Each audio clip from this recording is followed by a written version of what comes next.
Iran থেকে ইসরায়েলকে লক্ষ্য করে ক্ষেপণাস্ত্র ছোড়া হয়েছে, সেগুলো ইসরায়েলের মূল ভূখণ্ডে পৌঁছেছে। ইরান এবং ইসরায়েলের সংশ্লিষ্টদের বরাতে এই খবর দিয়েছে আল জাজিরা।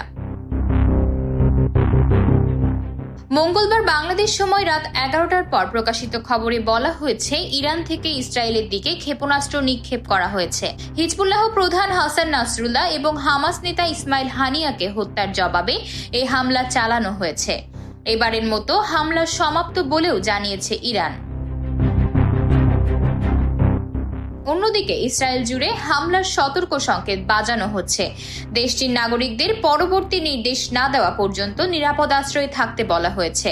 তারা আরও বলেছে, যেসব বিস্ফোরণের শব্দ শোনা যাচ্ছে সেগুলো ক্ষেপণাস্ত্র, ভূপাতিত বা পতনের।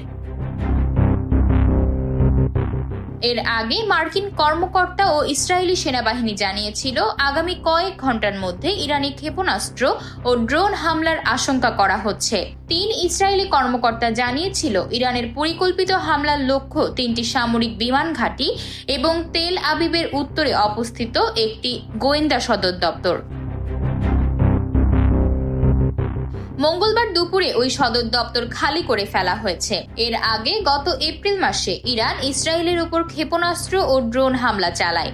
ওই সময় ইসরায়েলি যুদ্ধ বিমান সিরিয়ায় থাকা ইরানি শীর্ষ কমান্ডারদের হত্যা করেছিল। তখন উভয় পক্ষই বড় ধরনের যুদ্ধ এড়াতে চেয়েছিল, কিন্তু কূটনৈতিক ও বিশেষজ্ঞরা বলছেন, এখন পূর্ণমাত্রা যুদ্ধের আশঙ্কা অনেক বেশি। ইরানের নতুন হামলার পর ইসরায়েল পাল্টা আঘাত করতে প্রস্তুত রয়েছে।